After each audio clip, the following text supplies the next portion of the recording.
Good afternoon, everybody. Thank you for being here today. We are going to get to my remarks and Q&A as always, but I do have the FBI director with me here, Kash Patel. You all know him well, and he's here to provide an update for you all with respect to China. As you know, President Trump had a very successful meeting on his trip to Asia with President Xi, where they discussed the need for China to crack down on fentanyl production and distribution, which ultimately makes its way here to the United States of America. And the FBI director recently traveled to China following President Trump's meeting to meet with his counterpart in Beijing. And he has a really positive announcement for the American people to share. So the president wanted me to bring the FBI director out to share that with all of you today. So Kash, please, thank you for being here. Thanks, Caroline. As Caroline mentioned, we have some tremendous news thanks to President Donald J. Trump once again for the American people. As soon as the President of the United States took office, he issued a mandate to rid America of the scourge that is fentanyl, a drug that has killed hundreds of thousands of Americans. Thanks to his leadership and direct engagements with China, we set up a framework to execute that mission 8 months ago.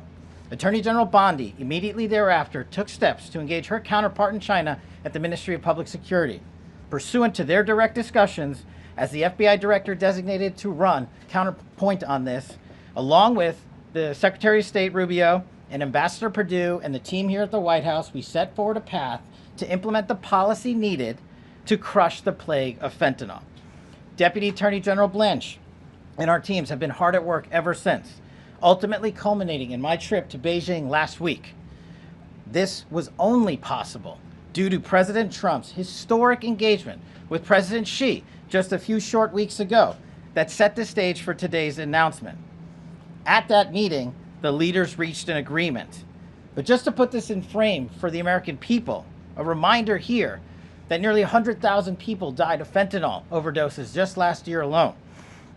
Here, this year, under this president, the FBI has seized 1,900 kilograms of fentanyl so far. That is a 31% increase from the same time period last year. To put it in perspective, that's enough fentanyl to kill 127 million Americans. Fentanyl precursors are what makes up fentanyl. While we, the interagency, the Department of Justice, have been fighting hard to seize and stop drug traffickers, we must attack fentanyl precursors, the ingredients necessary to make this lethal drug. That was the sole purpose of my trip to China, to eliminate these precursors.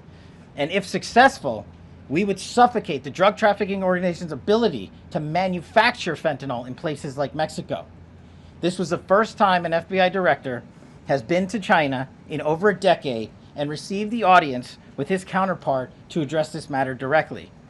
And again, thanks to President Trump's direct engagement with President Xi, the government of China committed fully to my engagement there on the ground in Beijing at a level never seen before. While at Ministry of Public Security headquarters, I met with my counterpart at MPS, where the Chinese government agreed on a plan to stop fentanyl precursors. What does that mean? The People's Republic of China has fully designated and listed all 13 precursors utilized to make fentanyl. Furthermore, they have agreed to control 7 chemical subsidiaries that are also utilized to produce this lethal drug. Effective immediately, essentially, President Trump has shut off the pipeline that creates fentanyl that kills tens of thousands of Americans. These substances are now banned, and they will no longer be utilized by the Mexican drug trafficking organizations or any other DTOs around the world to make this drug. This historic achievement has saved tens of thousands of lives. This historic achievement would not have been possible without the tremendous team of President Trump, the Attorney General, the Department of Justice, the Federal Bureau of Investigation, and Ambassador Perdue in China, whose ground-level engagements were imperative to achieving this result. This is yet another example of how President Trump defends the American people, provides security for the American people, and puts the American people first. This is a historic first-in-its-kind achievement by any president to stop the scourge of fentanyl, and it should be championed by every single American. This achievement will save lives. We are thankful for President Trump's steadfast leadership, and this FBI will fearlessly follow in his footsteps to ensure that this mission of safeguarding the American public is achieved every single day. Thank you. Thanks, Caroline. Thank you so much. Appreciate it. Okay. Thank you again, Director Patel. Before we get going, I do have one quick scheduling announcement. Tomorrow, President Trump will be joined by the First Lady in the East Room for an executive order signing aimed at expanding opportunities for education, career development, housing, and other resources for young people transitioning from foster care to adulthood. This is part of the First Lady's Fostering the Future efforts, which are a Be Best initiative. In other news, the Democrats dragged on the government shutdown for 43 days, the longest shutdown in U.S. history. But tonight, thanks to Republicans, the White House is very hopeful that this shutdown is going to come to an end. The damage caused by the Democrats with this reckless government shutdown cannot be forgotten. It is entirely the fault of the Democrat Party. Just look at the vote count. Hundreds of thousands of federal employees have missed their paychecks. Tens of billions in wages and benefits were withheld, impacting vulnerable families. Millions of low-income Americans missed their SNAP benefits. Nearly 20,000 flights at airports across the country were delayed due to staffing shortages, causing Americans to miss family events, vacations, and work obligations. According to Airlines for America, an estimated 5.2 million travelers have had their flights disrupted over the course of the Democrat shutdown. And our economy has lost billions and billions of dollars in economic activity over the course of this shutdown, hurting consumer sentiment and crushing the travel and hospitality industries.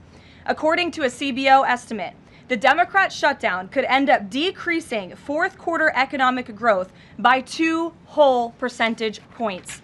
The Democrat shutdown made it extraordinarily difficult for economists, investors, and policymakers at the Federal Reserve to receive critical government data. The Democrats may have permanently damaged the federal statistical system, with October CPI and jobs reports likely never being released. And all of that economic data released will be permanently impaired, leaving our policymakers at the Fed flying blind at a critical period. It's hard to recap all of this without asking a simple question: why? Why have the Democrats put the American people through this pain for 43 days in a row? And it feels like Groundhog Day being up here again talking about this Democrat shutdown. And the answer to that question is pure partisan politics. They started this shutdown with a ridiculous demand to force taxpayer-funded healthcare benefits to illegal aliens who broke into our country. Even after it was clear President Trump and Republicans would never force American taxpayers to pay for free health care for illegals. In fact, President Trump's One Big Beautiful Bill fixed that problem. The Democrats kept dragging this reckless government shutdown on for weeks longer to boost their turnout in an election, perhaps one may guess. That's because the Democrats are totally captured by their far left-wing base, who only care about attacking President Trump, even if it means hurting innocent Americans in our country. The Democrats' weakness and their unwillingness to buck the fringe members of their party dragged this harmful shutdown on for 7 weeks and inflicted massive pain onto the American public. But let's be clear, the clean CR being voted on today in the House of Representatives that will lead to the reopening of the federal government is what President Trump and Republicans have supported from day one. Our troops, air traffic controllers, and federal employees will be back to receiving their regular paychecks. Families in need will get back to receiving their food purchasing assistance, and the people's government will soon be back open for business. President Trump looks forward to finally ending this devastating Democrat shutdown with his signature, and we hope that signing will take place later tonight.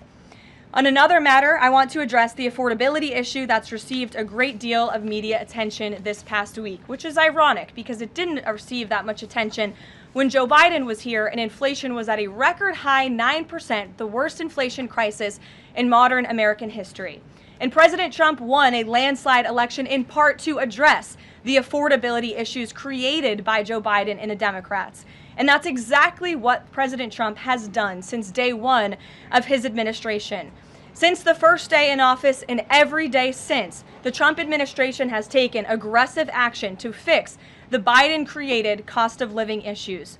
The notion that the same Democrats who just shut down the federal government to sabotage our economy, rob people of their paychecks, and also helped Joe Biden ratchet up inflation to 9% are now suddenly affordability champions, that notion is completely absurd. And it's something only the liberal media would have the gall to push. But the reality is that President Trump and his administration have done so much to lower prices and increase the economic prosperity of the American people. And this president and his team of amazing economic advisors are going to keep working on this issue every single day.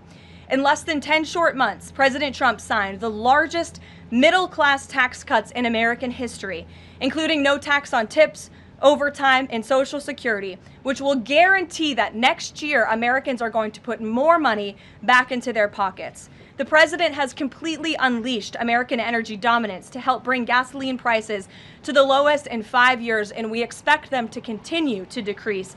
And it has also lowered energy costs overall. There is more work to do, but again, the president's deregulatory and pro-American energy agenda is absolutely going to continue to drive down prices. This formula worked in the president's first term, and we expect that it's going to work again. And this is key because we know energy costs are the #1 driver of inflation. Again, just look at what Joe Biden did to our energy industry over the past 4 years of his administration, and look at what happened to inflation as a result. Everything became more expensive.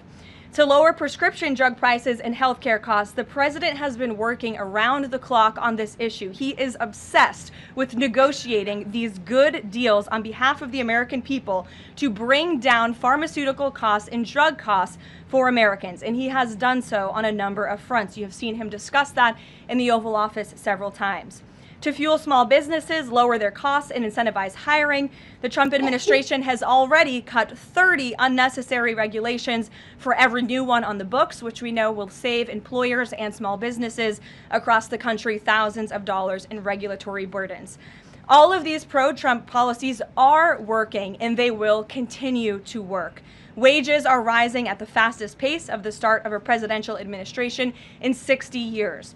The cost of the typical new mortgage is down by nearly $3,000 per year. There's much work to do, and this administration will continue to do it. But President Trump has already made great progress in cleaning up the economic disaster that was created by Joe Biden. With that, I will take your questions today, and in our new media seat, we have Bev Turner, who works for a new outlet, a UK outlet, but based here in Washington, D.C., GB News. Bev, thank you for being here today. Why don't you kick us off? Thank you, Caroline. So the clock is ticking on the